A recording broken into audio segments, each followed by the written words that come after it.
gente, tudo bom com vocês? Eu me chamo Yara, esse é o Conto Encanto e esse talvez vai ser um vídeo difícil de gravar, porque esse livro foi um livro difícil de ler. Com certeza vocês já ouviram falar sobre a Guerra da Síria, vocês já viram isso na TV ou em outras histórias ou na internet, a gente já viu a Guerra da Síria em algum lugar. E é muito difícil a gente entender o que é a Guerra da Síria, como que uma guerra se estende por tanto tempo, o que está acontecendo nesse lugar. A Guerra da Síria começou em 2011, quando houveram alguns protestos na cidade de pessoas que queriam mais liberdade de expressão e tudo mais, porque o governo dava alguns privilégios ali para alguma parcela da população. O governo se voltou contra essas pessoas com uma certa brutalidade, né, metendo bala na galera e tudo mais. E a partir disso, a Guerra da Síria virou um bolo que a gente não sabe muito bem o que começa e o que termina. Começou com protestos populares, começou com uma economia instável, foi para uma guerra de poder, foi para uma guerra religiosa e hoje a Guerra da Síria é várias guerras, são várias guerras acontecendo e nenhuma delas tem a ver com o povo sírio.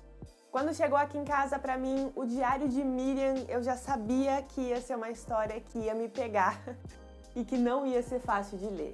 Esse livro aqui é um diário de uma menina que mora em Alepo, uma das cidades mais críticas da Guerra da Síria, e é o diário dela de 2011 até 2017. Então é essa criança vivendo todo o desenrolar da Guerra da Síria. A gente já tem histórias de crianças e guerra, a gente sabe aí, Diário de Anne Frank é um clássico disso, só que Diário de Anne Frank tá lá, sabe? E por mais que tenha sido recente, que se a gente parar pra pensar, foi uma parada muito recente, mas tá antes da gente, a gente não viu acontecer.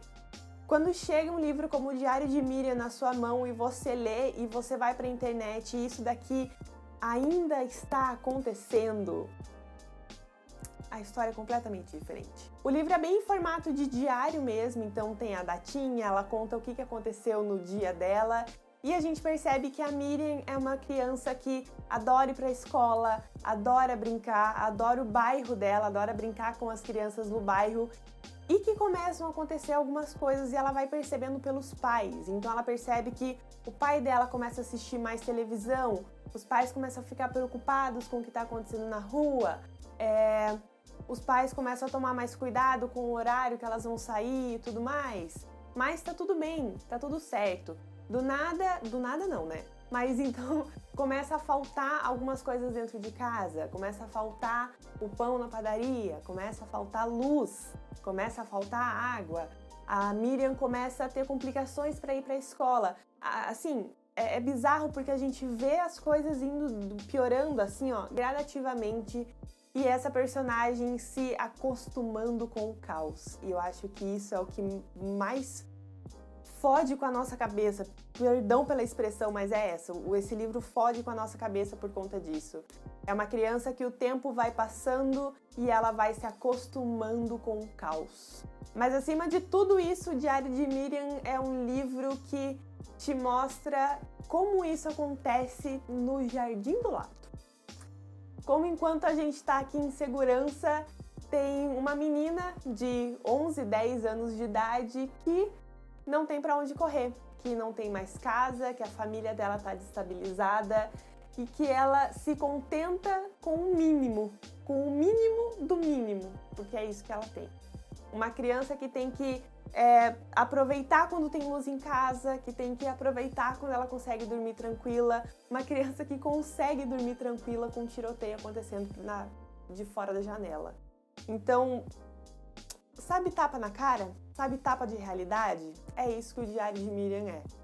E, gente, é muito difícil falar desse livro sem ficar falando só em sentimentos e emoções. A história do Diário de Miriam não tá no diário, tá fora dele. É a história da Guerra da Síria. Isso a gente encontra aí no Google, Wikipedia, no YouTube, tem vários vídeos que explicam a Guerra da Síria de uma forma simples e rápida, vídeos aí de 10, 15 minutos, vou deixar algumas referências aqui pra vocês. Então a história não tá no livro, a história tá fora dele. Só que o Diário de Miriam é o outro ponto de vista. É a gente dentro de uma casa pensando, o que é esse barulho lá fora? Ah, eu acho que foi uma bomba que explodiu. Sabe, o Diário de Miriam, ele pega tudo isso que a gente já sabe, tudo isso que a gente aprendeu da internet, viu em vídeos do YouTube, viu na televisão e fala, toma aqui um ponto de vista de quem tá vivendo isso e de quem tá dentro disso o tempo todo, todos os dias. Então, ele é um livro que ele complementa e ele faz você querer saber o que tá acontecendo. Eu sabia da Guerra da Síria, eu tinha todas essas informações que a gente tem, só que eu parei para ler e conhecer e pesquisar sobre a Guerra da Síria depois do Diário de Miriam. Eu parei para procurar como a gente pode ajudar, o que está acontecendo, para onde essas pessoas estão indo depois do Diário de Miriam.